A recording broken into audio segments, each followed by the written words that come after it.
Ngayong araw magkakasunod ang public appearance ni Pangulong Duterte sa Mindanao. Matapos mamahagi ng tulong sa mga bakwit sa Iligan City, binisita rin niya mga sundalong sugatan sa Cagayan de Oro City. Sa panayam sa kanya ng media, nagbabala ang Pangulo na posibleng mambomba ang ISIS Maute Group bilang pagganti raw sa operasyon ng militar.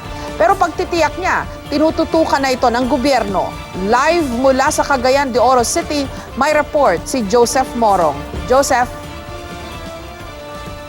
Jessica, mga bakwit o evacuees sa Iligan City at mga sugatang sundalo naman sa Cagayan de Oro ang binisita ng Pangulo ngayong araw. Muling ipinaliwanag sa harap ng mga sundalo, pinaliwanag ng Pangulo kung bakit niya kinailangang ideklara ang martial law.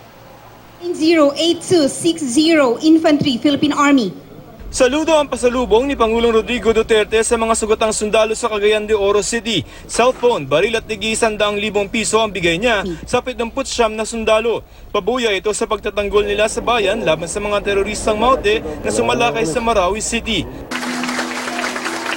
Ladies and gentlemen, Rodrigo Roa Duterte, President of the Republic of the Philippines. Bago nito, mainit na sinalubong si Pangulong Duterte ng mga bakwit sa evacuation center sa National School of Fisheries sa Barangay Buruan sa Iligan City. Namahagi siya ng financial assistance sa pamilya ng mga bakwit. Sa ambush interview, pagkatapos ng kanyang speech, nagbabala ang Pangulo na posibleng mambomba ang ISIS Maute Group bilang pagganti sa operasyon ng militar. Pero siniguro ng Pangulo na nakatutok ang gobyerno laban dito. Itong IS, I'm not talking of anybody else. Yes, sir. Itong terrorism, I am sure that you have been viewing CNN, BBC, Al Jazeera sa Middle East. Yes, sir. O gano'n yan. Mindanao, sir, or other parts of the Well, it could start in Mindanao. Kasi dyan sila, a lot of Muslims there. And I just hope that the Moro people would not, do not take it as a hook, line, and sinker. Of course, we're doing something about it, sir. The threat. I said, I will deal with him harshly. Binatikos ng Pangulo ang Maute Group na wala raw pagmamahal sa Mindanao.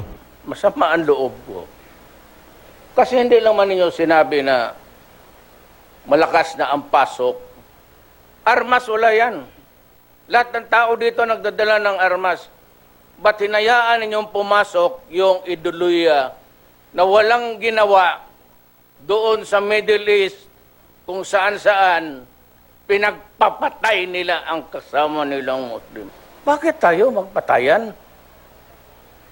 At bakit kayo mag-import ng ideolohiya na ang ginagawa, ano ba sasabi? Tingnan mo ang turo nila sa kanilang leaflets.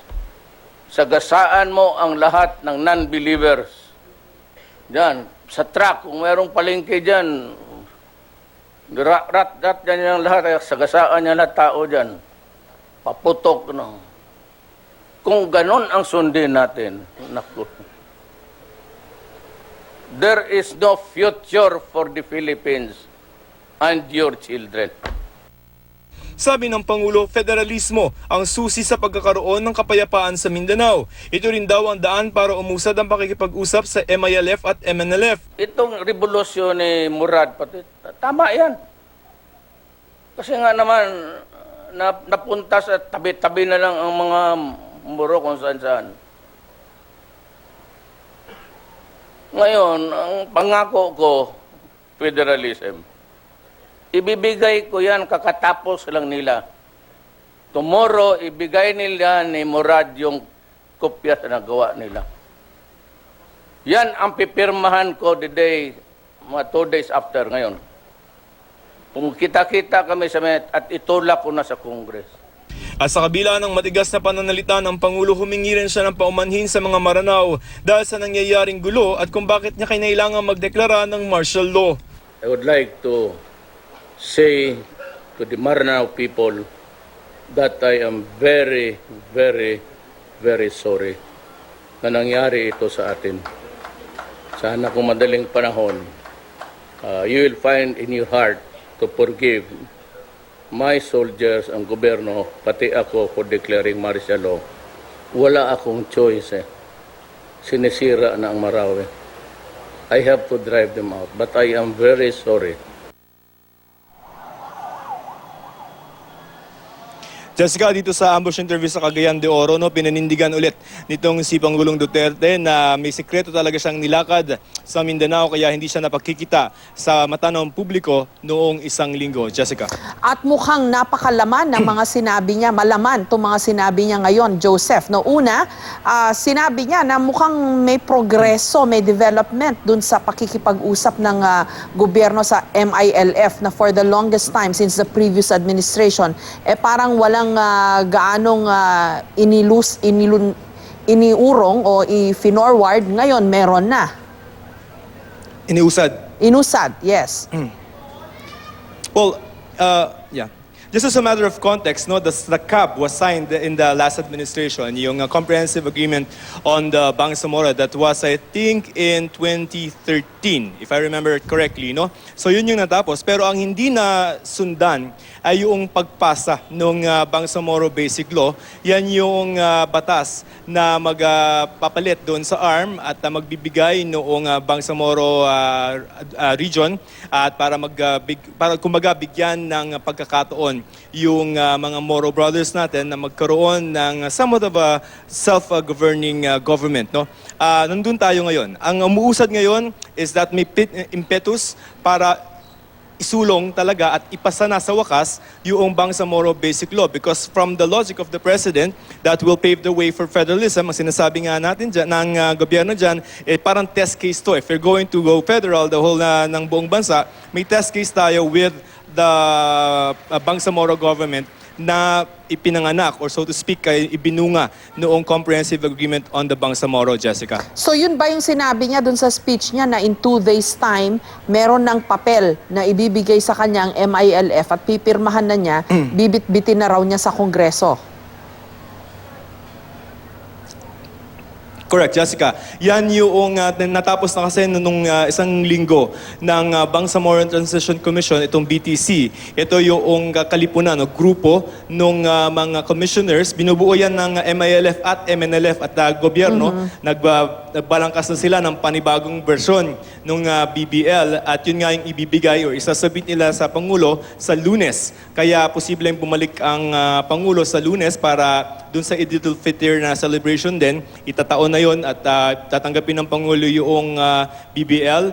Tinanong natin if that means yung isi-certify ba niya as urgent yung BBL. Ang sinabi naman niya, dadaan pa rin naman sa review kasi nga yung past BBL may mga constitutional issues based on what the critics said. So, paplansyahin yan at sa lalong madaling panahon, siguro before July 27, ang sabi ng Government Implementing Panel Chair ay posibleng before Congress opens on July 27 ay nasa kamay na yan ng Kongreso para pagdebatehan at sana ay maipasa ayon sa gobyerno. Jessica. Significant din itong kanyang binanggit, Joseph, tungkol sa pagdeklara niya ng martial law na nagsisisi siya na he had to declare martial law at humingi siya ng paumanhin sa Marawi for having to do that, no? At sa gulo rin na nangyari doon. Jessica, Jessica, ang sinasabi naman ng Pangulo tungkol sa martial law, no? In the past couple of months before he actually declared it, ang sabi niya, don't force my hand into it. Ang sinasabi niya dito, yung logic niya is that he saw that this problem is going to crop up. Ang description niya dyan is dark clouds are looming. Sinabi naman niya sa liderato raw ng Armed Forces of the Philippines at nangyari na nga yan. He regrets that he had to declare martial law kasi yun ang nakikita niyang paraan para ma-drive out yung Maute ISIS group. Kasi what martial law affords the government to do now is suspend yung privilege of the writ of habeas corpus, no? So pwede mag-aresto. So ang sinasagot niya rin yung mga kritiko na parang bakit sa Mindanao, ba't hindi na lang sa Marawi? Ang sinasabi niya baka hindi nila naiintindihan yung complexity ng problema na pwedeng yung ibang mga sangkot doon sa Maute crisis ngayon ay nakakatakas sa mga kalapit na lugar at kailangan ng mabilis na action para madampot ito. And that is the suspension of the privilege of the writ, Jessica.